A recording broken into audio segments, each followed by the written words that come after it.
बिस्मिल्लाहिर्रहमानिर्रहीम। अस्सलाम वालेकुम students, welcome back to my channel. I hope you are all doing well and great. उम्मीद करती हूँ कि आप लोगों के कल के जो पेपर है उसकी प्रिपरेशन आप लोगों की गुड होगी, क्योंकि कल हमारा 2025 का मिड टर्म का फर्स्ट एग्ज़ाम स्टार्ट हो रहा है। तो आप लोग जो न्यू स्टूडेंट्स आए हैं, स्पेशली न्यू इनरोल्ड हुए हैं, उन्हें ज़रा भी नॉलेज नहीं है कि किस तरह का पेपर होगा, किस तरह का इंटरफेस होगा, और वो आज की जो रात है वो बहुत ज़्यादा उन पे भारी गुजरने वाली है सोच सोच के। तो उन सब की जो टेंशन को दूर करने के लिए मैंने एक वीडियो बनाई है, क्योंकि टाइम मेरे पास बिल्कुल नहीं था, मेरा खुद का कल पेपर है। लेकिन आप लोगों की टेंशन को देखते हुए मैंने सोचा चलो इनकी टेंशन थोड़ी कम की जाए आप लोगों के भले के लिए। तो मैंने फिर आज की वीडियो भी बना ली। तो आप लोग जल्दी से वीडियो को वॉच करें और मैं आप लोगों को ना डेमो दिखाऊंगी लाइव के।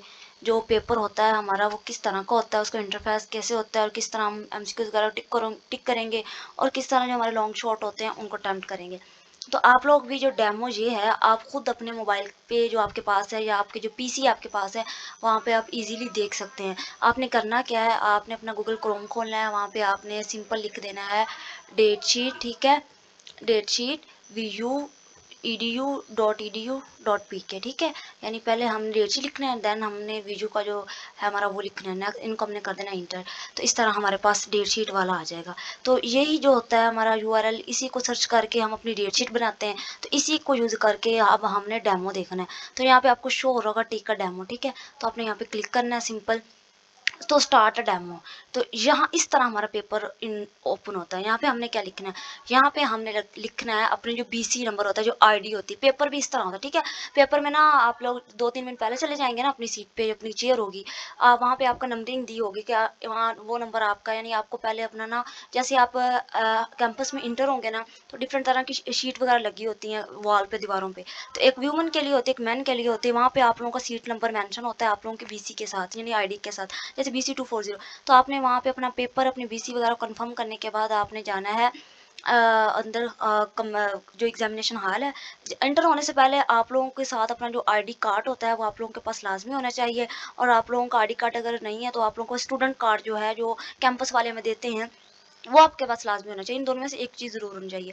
और सेकंड चीज़ जो है हमारी, वो ट्रांसशिप है, यानी जो रोल नंबर स्लिप होती है हमारी, वो आपके साथ होनी चाहिए। तो आप लोगों ने जो वहाँ पे निगरान खड़े होते हैं दरवाजे पे, वो आप लोगों को दोनों चेक करेंगे। और देन आप लोगों को वहाँ पे कैमरा लगा होता है, वहाँ पे अपनी जो स्लिप वगैरह दिखानी होती है, देन आपको इंटर हो जाना होता है रूम में। अब एग्जामिनेशन हॉल में इंटर होने के बाद वहाँ पे आपने अपनी सीट नंबर खुद ढूंढनी होती है, वहाँ पे अपने बैठ जाना है। मैन जो वुमेन होती है वो इकट्ठे ही होते हैं, एक रो लड़कों के लिए होती है, एक लड़कियों के लिए। और कभी कभी ऐसा होता है कि मिक्स भी बैठे होते हैं। तो आपने वहाँ पे जाने के बाद जब एग्ज़ाम का टाइम स्टार्ट होगा, एंड टाइम पे आप लोगों को वहाँ पे जो निगरान होगा वो कहेगा कि F5 प्रेस करें, यानी रिफ्रेश करें अपनी इंटरफेस को। तो आपने F5 प्रेस करने के बाद अब आपने क्या करना है, तो आप लोगों को कुछ इस तरह का इंटरफेस शो होगा। यहाँ पे आपने सिंपल अपना BC आईडी लिखना है, ठीक है। तो जो ये वाली जगह है ना, यहाँ पे अपने पता क्या लिखना है, यहाँ पे अपना LMS का पासवर्ड नहीं लिखना है जो हम LMS में यूज़ करते हैं। यहाँ पे हमने जो हमारी रोल नंबर स्लिप है ना, उस पर पासवर्ड मैंशन होता है, जैसे YTZK44 इस तरह का। तो वो हमारा पेपर का होता है, रोल नंबर स्लिप का हमारा होता है, यानी हमारा रोल नंबर होता है, वो यहाँ पे आपने पुट करना है। फिर आपने कर देना लॉगिन। लॉगिन करने के बाद सेम आपको कुछ इस तरह का इंटरफेस होगा। यहाँ पे तो चाइनीज़ बार में लिखा है ना, ये शायद डेमो के लिए लिखा है, लेकिन यहाँ पे जनरल इंस्ट्रक्शन वगैरह लिखी होती हैं कि आप लोगों ने ऐसे फिल करना है, अपना पेपर ऐसे फिल करना है। और अगर आप लोग फिल किए बगैर बाहर नहीं जा सकते, इस तरह आप लोगों को इंस्ट्रक्शन दी जाती हैं। तो आपने पहले पेपर में रीड कर लेनी, हर पेपर में ज़रूरी नहीं कि आप लोग रीड करें। फिर आपने यहाँ पे क्लिक कर देना, here will confirm that I read about instruction. यहाँ पे आपने कर देना स्टार्ट पेपर, ठीक है। ये हमारा टाइम चल रहा है, टोटल 60 मिनट का पेपर होता है ना, मिड का जो होता है। तो इसलिए तो ये देखिए, ये हमारा बिल्कुल इस तरह का इंटरफेस होता है। यहाँ पे जो ये लगा हुआ है, यहाँ पे हमारी जो हमारा प्रोफाइल फोटो होता है, जो हमारे LMS में लगा होता है वो होता है। यहाँ पे हमारा नेम होता है, यहाँ पे हमारा BC नेम होता है, और जो ओवरऑल हमारा एग्जाम होता है। तो हमने ये MCQs है, जैसे हमने ये सिलेक्ट कर लिया, ठीक है। सिलेक्ट करने के बाद हमने यहाँ पे कर देना सेव। ये देखिए इस तरह सेव होगा। तो अगर हम नेक्स्ट करेंगे तो नेक्स्ट पे आ जाएगा। इस तरह अब आपने नेक्स्ट भी कर लेना सेव। तो यहाँ पे आप अगर फिर उसको सेव करना है, आपने सेव किए बगैर आगे नहीं जाना, ठीक है। हमारा MCQ भी सेव नहीं होता। तो फिर आपने नेक्स्ट कर देना है। तो इस तरह अगर आपने यहाँ इस तरह यहाँ से यहाँ भी निकाल सकते हैं, यहाँ पे इजीली क्लिक करके किसी भी MCQ को आप करना चाहें। तो अगर फर्ज करें आपका फर्स्ट MCQ को आपको लग रहा है कि ये गलत है, यानी आप कंफ्यूज इसके बारे में, तो आपने दोबारा इसको क्लिक करना है। और देन आपने अगर कोई और आंसर सेलेक्ट करना है तो आप इसको सेलेक्ट करके सेव कर दें बस। तो आप लोग चेंज भी कर सकते हैं, मतलब अपने आंसर को, यानी इस टाइम के अंदर अंदर अगर आप लोग अपना आंसर को चेंज करना तो चेंज भी कर सकते हैं। तो यहाँ पे हमारे शॉर्ट लॉन्ग भी क्वेश्चन होते हैं, तो वो कैसे होते हैं मैं आपको दिखाती हूँ। इस तरह होते हैं, ठीक है। It is possible to switch among multiple documents, how can we switch using keyboard. तो ये आपने किस तरह करने हैं, आपने सिंपल सबसे बोल्ड को करना है। यानी अगर आप लोग सिंपल हैं, किसी भी बीएस इंग्लिश के हैं या इस तरह के मैथ के, तो और तरह से करते हैं। मैं आप लोगों को जस्ट एक डेमो दे रही हूँ। तो यहाँ पे अपनी ना आपने हेडिंग जो है वो आपने लिखनी है ऐसे बोल्ड वाला यूज़ करके ना, बोल्ड का फॉन्ट। तो आपने यहाँ पे लिखना है जो भी आपका आंसर है, ठीक है। फिर आपने इंटर करना है, यहाँ पे अपना लिखना है आंसर, ठीक है। आंसर करने के बाद आपने यहाँ पे इस तरह करने के बाद नेक्स्ट आपने यहाँ पे बोल्ड को कर देना है ख़त्म। तो यहाँ पे आपने सिंपल वर्डिंग के साथ सब कुछ लिख देना, ठीक है।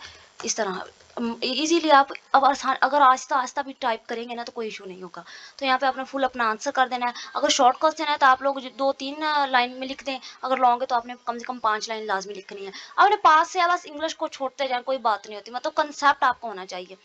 तो इस तरह ये आप लोग इजीली फिर इसको भी सेव कर सकते हैं। तो अगर आपने सेव भी कर लिया, अगर आपने फिर नेक्स्ट कर लिया, फिर नेक्स्ट कर लिया, तो इस तरह अगर आपको बाद में लगे कि मैंने जो क्वेश्चन हल किया है ये थोड़ा बहुत गलत है, या मैं इसमें थोड़ी चेंजिंग करना चाहता हूँ या करनी चाहती हूँ, तो आपने इसको दोबारा कर लेना है, दोबारा ओके करना है, और यहाँ पे आप इसमें चेंजिंग भी कर सकते हैं, ठीक है।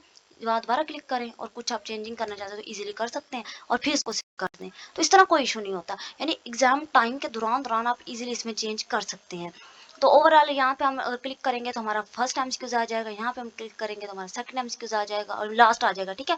फर्स्ट एंड लास्ट यहाँ पे हमारा प्रीवियस पीछे वाला आ जाएगा, यहाँ पे नेक्स्ट आ जाएगा। तो सिंपल ओवरऑल ये स्ट्रक्चर होता है। अब जब हमारा एग्जाम फुल डन हो जाए ना, तो हमने यहाँ पे क्लिक करना है फिनिश एग्जाम पे, ठीक है।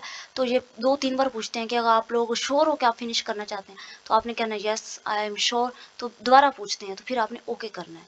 तो अगर आप लोग टाइम पे कर लेते तो टाइम पे कर लें, इस तरह थैंक यू हो जाता है, और देन आपने चला जाना होता है। अगर आप टाइम पे कर लिया है तो आप जल्दी फिनिश कर दें। अगर आपका लेट हो रहा है, यानी कि टाइम ख़त्म हो गया पेपर का पूरे 60 मिनट, और आपने अभी तक अपना एग्ज़ाम फिनिश नहीं किया, तो ये ऑटोमेटिकली फिनिश हो जाता है और हमारे जो क्वेश्चन होते हैं ऑटोमेटिकली सेव हो जाते हैं। ये फिर घबराने की ज़रूरत नहीं है। तो ये हमारा ओवरऑल डेमो, ये आप लोग खुद भी चेक कर सकते हैं, खुद गूगल क्रोम पे सर्च करके ना datesheet.vu.education.pk लिख के आप इजीली खुद भी ये डेमो को ट्राई कर सकते हैं, क्योंकि आप लोग कंफ्यूज होंगे कि कल पता नहीं कैसा होगा। तो ओवरऑल यही है। अगर आप लोगों को मेरी ये वीडियो अच्छी लगी हो, और मुझे कमेंट बॉक्स में लाजमी बताइएगा किस कदर ये आप लोगों की हेल्पिंग है। और मेरे शॉर्ट लेक्चर भी हैं NG 506 के, ED 43 के, NG 503 के, वो भी आप लोग वॉच कीजिएगा बेटर प्रिपरेशन के लिए। बाकी मेरे जितने भी सब्सक्राइबर हैं, जितने भी मेरे व्यूवर्स हैं, स्टूडेंट्स हैं, सब के लिए मेरी दुआ है कि आप लोग अच्छा परफॉर्म करें, और जो आप अचीव करना चाहते हैं अल्लाह में वो आपको दे। आप भी मुझे अपनी दुआओं में याद रखिएगा। मिलते हैं नेक्स्ट वीडियो में। अल्लाह हाफिज़।